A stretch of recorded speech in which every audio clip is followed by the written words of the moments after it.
e continuar vivendo a sua vida promíscua ou uma vida de pecado. E quando ele vir pedir perdão, o Senhor vai perdoar, porque ele é um Deus misericordioso. E nós precisamos aprender a servir a Deus verdadeiramente. Nós só aprendemos a servir a Ele verdadeiramente se nós reconhecermos o Senhor Jesus. Vou fazer uma pergunta para vocês.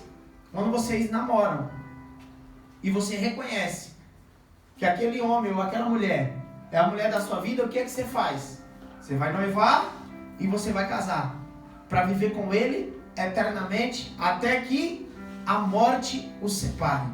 Servir o Senhor, nós temos uma vida eterna com ele.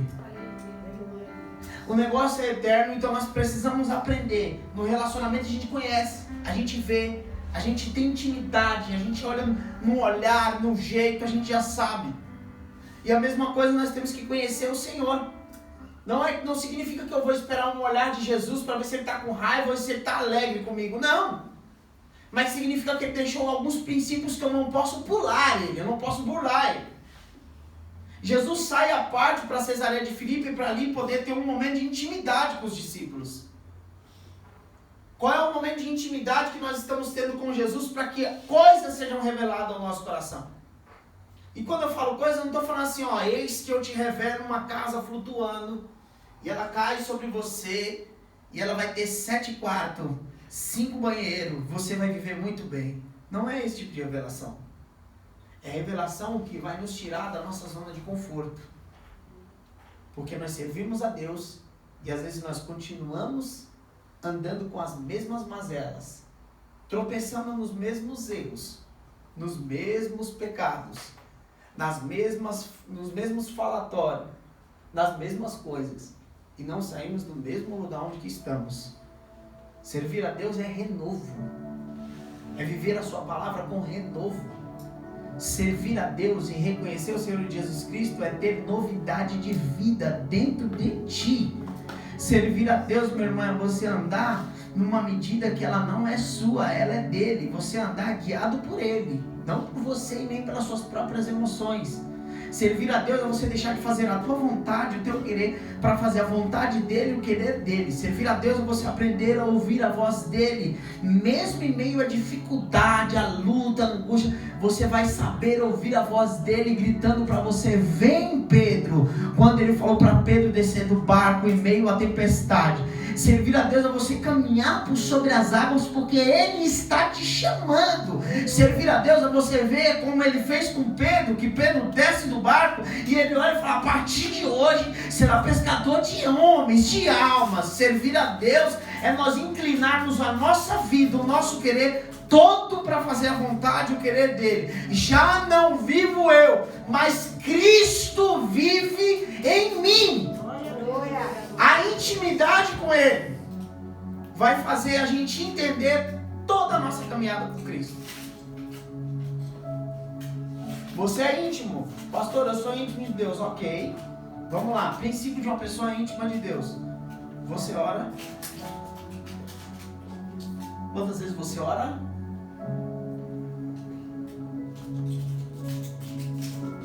Pastor, eu já ouvi dizer na palavra que Daniel, ele orava 3 vezes ao dia. Manhã, tarde e noite. Ok? Ok. Eu ouvi dizer que ele foi jogado na cova dos leões e o leão não comeu ele. Ok? Ok. Mas por que o leão não comeu ele? É um segredo. A quem que ele reconhecia? As suas práticas de oração. Sua intimidade com Deus. Às vezes nós queremos chegar a lugares que Deus não tem para nós, porque nós nos perdemos com a nossa intimidade com Deus. Às vezes nós queremos cargo daquilo que Deus não tem para nós. Deus está falando: eu tenho algo para você aqui. Você não, eu quero voar, eu quero ir lá do outro lado, eu quero ir para a China, eu quero para o Japão, eu quero para os States. Meu irmão, você já procurou saber se verdadeiramente isso é a vontade de Deus para a tua vida? Se está na direção, se isso vai te afastar, vai te aproximar de Deus?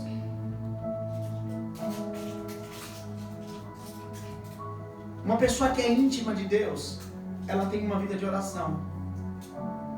Então nós devemos orar, buscar enquanto se pode achar, invocar enquanto está perto. Clama a mim, responder-te-ei, anunciar-te-ei coisas grandes e firmes que não sabes. A oração do justo é poderosa e eficaz em seus efeitos. Nós temos que aprender a ter uma vida de oração. Uma igreja que não ora, meu irmão, é uma igreja derrotada. E nós precisamos orar. Nós precisamos buscar a presença dele. Batei, batei, abri-se-vos-á, meu irmão. Nós precisamos buscar. Glória a Deus. Nós precisamos clamar ao nome dele. Nós precisamos ter práticas de oração em nossa casa, em nossa vida, em nosso ministério. Nós precisamos abalar a estrutura dessa terra através do nosso clamor e da nossa oração. Nós precisamos orar como Ana orou, a ponto de Deus ouvir a oração de Ana e tirar sua esterilidade. Quantas esterilidades moram dentro da nossa casa porque nós deixamos de orar, nós nos acovardamos na vida de oração. O Senhor está te convidando para uma intimidade. Qual é, pastor? A intimidade do carro novo, da casa nova, de um trabalho novo? Não, é a intimidade de uma vida espiritual diferente. Glória a Deus, glória a Deus. Esse é o convite de Deus para cada um de nós essa noite. Eu te convido para uma nova intimidade, porque quando ele chama Jeremias, ele fala, vai lá e vê como que o oleiro trabalha. Desmanchou, mas não saiu do controle, está na mão dele. Como ele fez, quebrou o vaso e ele tornou a fazer de novo outro vaso. Assim sois vós, ó casa de Israel, nas minhas mãos. Se você orar, meu irmão, você vai começar a entender que a tua vida, a tua casa, o teu esposo, a tua esposa, os teus filhos estão na mão de Deus. Aleluia. Aí sabe o que a gente faz? A gente ora. Mas a gente ora na nossa percepção, a gente ora na nossa vaidade chula, baixa, pequena. Porque a gente quer sentir o que a gente quer, que a gente quer receber aquilo que a gente quer, pronto, acabou. Mas a gente não para ouvir a voz de Deus. A gente não para ter a percepção de Deus em nossas vidas. Ô Senhor, eu preciso mudar. Meu Deus, me ensina. Senhor, me ajuda. Senhor, dá graça sobre a minha vida. Ô meu irmão, se você soubesse o poder da tua oração, você nunca ia deixar de orar um dia sequer. E às vezes nós ficamos 5, 4, 3, 2, 10 dias, um mês sem orar. Às vezes nós só lembramos de orar quando estamos aqui na igreja. E diga-se de passagem, quando você está na igreja, você às vezes não consegue nem orar direito. A Bíblia diz que no livro de Jó, capítulo 42, ele estava em oração e ele falou, Senhor, por isso eu me abomino no pó e nas cinzas. O que é isso? É um rosto prostrado no pó, na terra. Antes eu te conhecia de ouvir falar, mas agora te veem os meus olhos. A Bíblia diz que Josafá viu um povo muito numeroso contra ele. E ele pega os homens, as mulheres, as crianças, pega todo mundo e põe o povo para orar. E quando eles oram, Deus dá a direção da sua vitória. A oração é a chave, é o segredo. Quer ter a chave que vai abrir porta onde não tem porta, meu irmão? Ore. Quer ter a chave que vai fazer com que você possa vencer o pecado? Ore. Busque a Deus em oração, clame a Ele. Jesus sabia pelo que Ele iria passar. Sobre essa terra, o seu corpo estava totalmente sentindo toda a aflição, peso.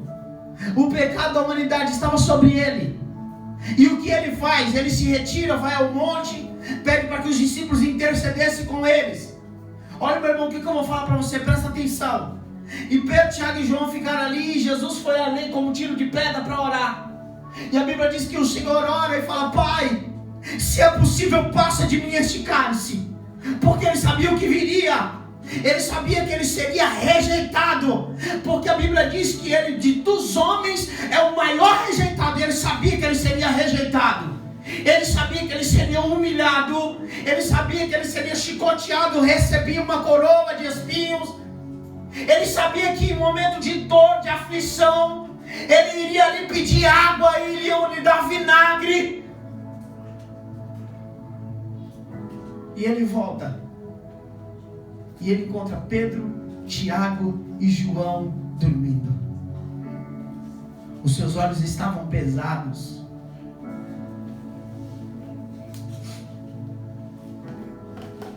Jesus olha e fala: poxa, nenhum momento pudeste vigiar comigo? Vigiai e orai. Vigiai e orai. Jesus vai de novo, segunda vez, faz a mesma oração e volta, encontra os discípulos do mesmo jeito.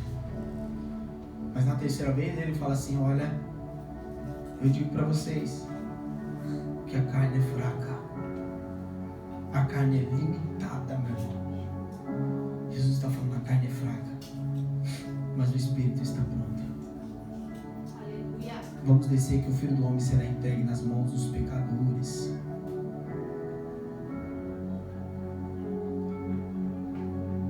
Eu não sei se algum de vocês chegaram a ver alguma coisa assim, de uma pessoa no corredor da morte, para ir para uma cadeira de roda, para ir para uma cadeira elétrica, ou tomar aquela injeção tal lá, né? A angústia da pessoa. Algum filme, alguma coisa, se vocês viram.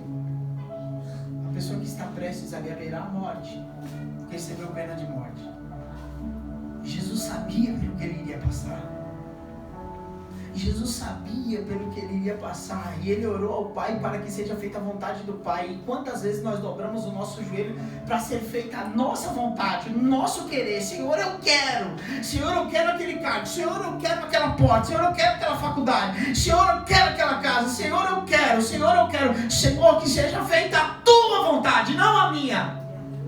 Nós nos perdemos na oração. Senhor, venha a nós o teu reino, venha a nós o teu reino, seja feita a tua vontade, não a minha. Nós nos perdemos na busca com Ele, porque deixamos de ir para a intimidade com Ele. Às vezes, nós olhamos os dias de hoje que nós estamos vivendo, e a gente olha e fala: cara, será que eu estou servindo a um Deus diferente de outras pessoas? Porque Jesus não é só isso aí não que essa pessoa está falando. É. Eu preciso conhecê-lo, eu preciso entender a forma que ele trabalha. Porque tem gente que apresenta um Jesus garçom. Senhor, opa, mais alguma coisa? O senhor quer mais alguma coisa? Eu vou te dar alguma coisa.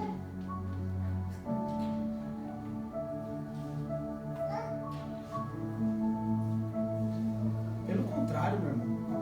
Às vezes você vai pedir para Deus e Ele vai te falar mais não do que sim. Para você aprender. Para você começar a se dedicar mais. O Senhor te dá um fragmentozinho de nada. Você já se sente. Se eu te dar um negocinho assim de nada, a gente já quer, a soberba vai lá em cima. Nós precisamos aprender a estar mais aqui, ó, sobre essa terra com humildade, simplicidade, para entender que somos dependentes dele. Glória a Deus. Senhor, eu sou dependente de ti. Pai, eu estou saindo daqui agora, vou ali trabalhar. Pai, vai na minha frente, capacita, me ensina, me dá graça, me sustenta, vai lá e dá o seu melhor. Glória a Deus, aleluia. Senhor, eu estou aqui, vai lá e dá o seu melhor. Não vire aquela esquina ali na frente se não for a vontade de Deus, meu irmão. Nós nos inclinamos muito às nossas paixões e às nossas vaidades, os nossos desejos, do que fazer a vontade e o querer de Deus.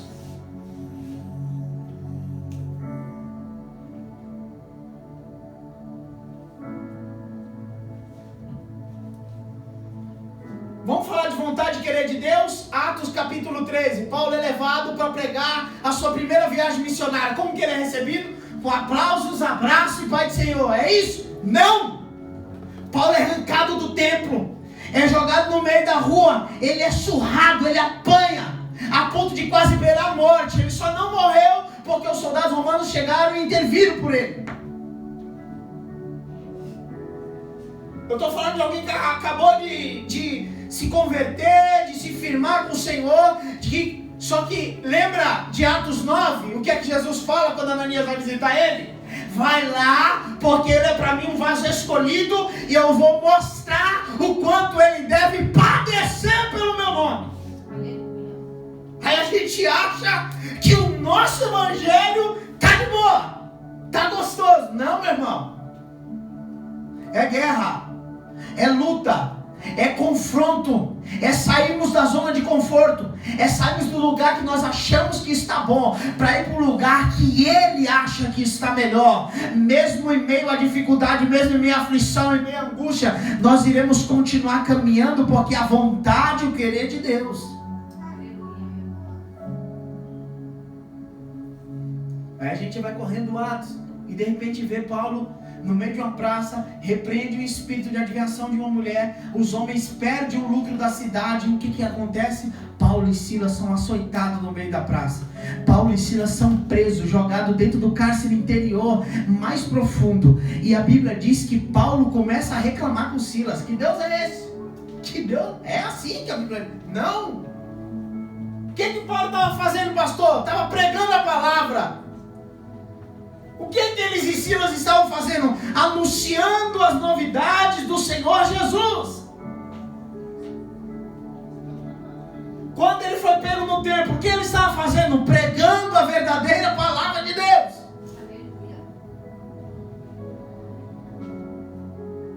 Ser íntimo de Deus é uma verdade emanar dentro de você, morar aqui dentro de você, saltar para fora. Que as pessoas que estão de fora, elas não vão compreender a verdade que habita em você. Não porque você é melhor. Não porque eu sou melhor, nada a ver. Não porque eu sou pastor, não tem nada a ver.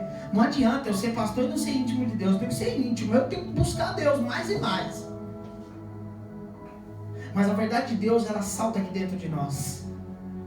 E o Senhor nos usa para falar a verdade do Senhor.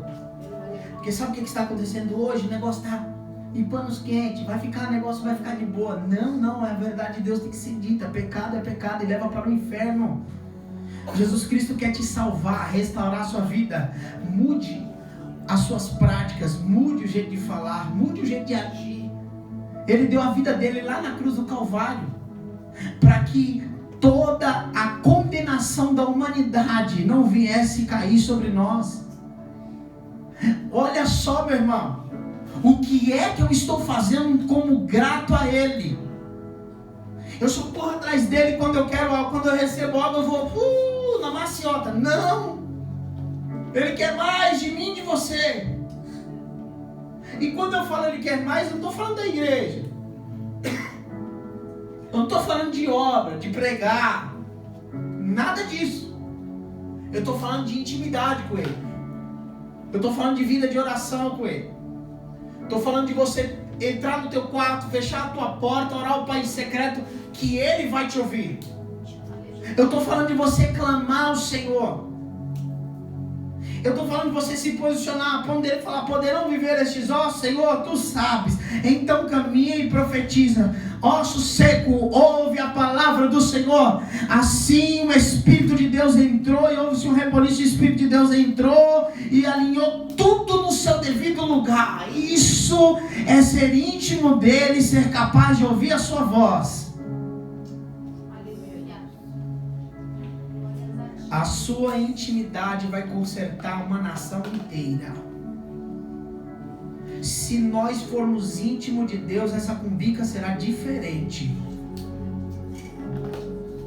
Nós estamos há 9 anos congregando aqui, né? 9 anos, né? 9 anos congregando aqui. Eu lembro que quando a gente começou com o ministério, falaram assim, tudo nessa cumbica aqui, nada dá certo. Eu falei, ué, eu não estou aqui por causa de A, B, C, não, é o Senhor, é do Senhor. Vamos continuar com 9 anos, meu irmão. Você imagina em parar para ouvir o que as pessoas estão falando? Às vezes a gente se preocupa muito com o que a multidão está falando. Jesus não está preocupado com o que a multidão está falando. Jesus está preocupado se os discípulos estão caminhando com Ele e reconhece o senhorio dele. É isso que nós temos que entender. Será que você caminha com Cristo e reconhece o senhorio dele sobre a tua vida? Sim, pastor. Então você ora. Não, pastor. Então passe a orar. Passe a ser íntimo dele. Vença o pecado através da oração. Pastor, eu tenho síndrome do pânico. Vença isso através da oração. Pastor, eu tenho depressão. Vença através da oração. Pastor, eu tenho medo.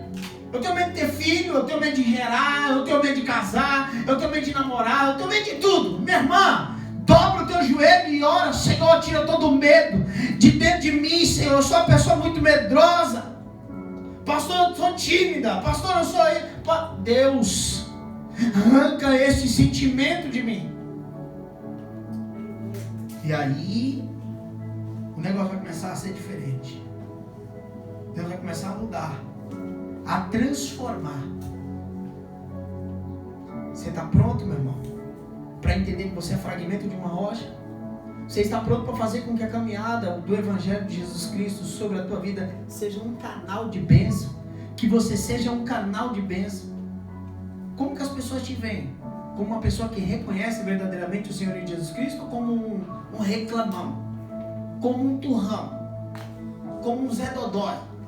Só vive falando de doença, só vive falando de maldição, só vive falando coisa errada, só vive de conversa torta. Meu irmão, comece a entender que o gás na tua vida vai valer a pena através da tua intimidade, da tua busca com Deus.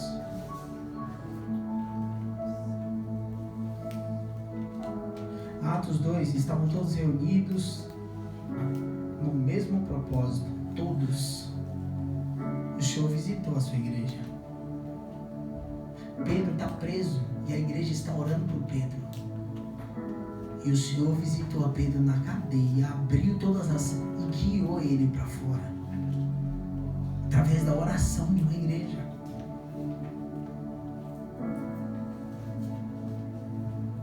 A oração, ela vai quebrar cadeias. Às vezes nós vivemos debaixo de um jugo porque nós não oramos mais. Porque nós não nos posicionamos mais. Às vezes você fala: Senhor, eu queria viver tal milagre, tal testemunho, tal coisa. Meu irmão, para cada um Deus tem uma porção. Mas deixa eu te falar uma coisa: queira viver uma vida de intimidade com Deus. Não perca essa essência de sermos íntimos de Deus. Talvez você veio para a igreja e fala: poxa, hoje eu vou para a igreja. Já vem espírito de oração. Já vem orando. Senhor, eu quero cultuar, quero entregar o meu melhor a Ti, eu quero adorar o Senhor, eu quero... Já põe isso em prática. Põe isso em prática a partir de hoje. Quantos cultos você vem e sai, e eu estou falando aqui, batendo na mesma tecla, falando que nós temos que orar, que a igreja precisa orar. Você olha grandes pessoas que foram grandes avivalistas. A gente vê a vida de Charles Spurgeon quando perguntam para ele qual que é o segredo da potência do seu ministério. Ele fala: enquanto eu estou pregando aqui, tem pessoas lá atrás intercedendo e orando por mim, sem parar. A gente olha os assoalhos da casa de John Wesley, a gente olha e vê que os assoalhos eram envergados de tanto que ele orava.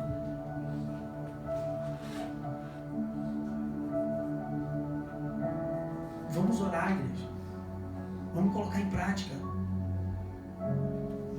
Sempre caímos nos mesmos erros, nas mesmas coisas. Lute contra isso. Se posiciona. Você é uma potência na mão do Senhor. Você é uma potência na mão do Senhor. Mas cada dia que passa e você não se posiciona, meu irmão, tem perdido. Lucas capítulo 10, versículo 19. Pois o Filho do Homem veio buscar e salvar o que se havia perdido. Zaqueu perdeu tanto tempo. Olha a potência que ele era. Ele pôde vencer a multidão, subir na figueira, desceu depressa, recebeu com alegria, abriu mão do que ele tinha para ficar na presença do Senhor, recebeu ele em sua casa. Não seja um desperdício, meu irmão. E não é para mim, é para você mesmo. Diante do reino de Deus, o Senhor quer te usar para alcançar outras vidas. Para que quando você tiver a oportunidade, você fale da palavra de Deus, com amor, com graça, com alegria. É que a verdade ela venha sobre a tua vida e passe por onde você passar, a verdade do Senhor fique aí. Aleluia! Esteja debaixo da vontade do querer de Deus, meu irmão. Não viva suas próprias paixões. Mas entenda, reconheça o senhorio de Jesus Cristo. Se reconhecermos o Senhor de Jesus Cristo, a salvação chega. Porque havia 2 cegos à beira do caminho. Jesus, filho de Davi, tem misericórdia de nós. E eles não pararam de clamar. E o Senhor parou a multidão, foi lá e curou aqueles homens. Por ter reconhecido. A Bíblia diz que o centurião reconheceu e falou: não sou digno que entre debaixo do meu telhado, mas diga somente uma palavra, meu telhado será salvo. Jesus fala: como creste seja feito. Eu nunca vi tamanha fé como a desse centurião. Pode ir, como creste seja feito. A Bíblia diz que o ladrão da cruz, ele foi para a eternidade vivendo uma vida de roubo, de erro. Ele não se batizou nas águas, ele não falou, ele só reconheceu o Senhor de Jesus Cristo. Reconheça. Reconheça o Senhor de Jesus Cristo sobre a tua vida. Não por objetos. Não pelo que você ganhou, mas pela cruz do Calvário. Para que você entenda que a salvação chegou na tua vida através da cruz do Calvário. E que se você anunciar a palavra de Deus, outras vidas serão alcançadas. Nós temos que orar para que as pessoas possam entender o real propósito de Jesus Cristo em suas vidas. Tem gente caminhando com Jesus Cristo pensando que ele é Abraão, Isaac e Jacó. Tem gente achando que ele é o profeta, como Jesus falou aqui, Jeremias, Elias. Não, tu és o Cristo. Que nessa noite você possa ser uma pessoa que reconhece o senhorio de Jesus Cristo. E que através disso, meu irmão, a tua casa seja alcançada através da tua oração. Que a sua vida seja alcançada através do poder da oração. Amém? Se coloque de pé em nome de Jesus.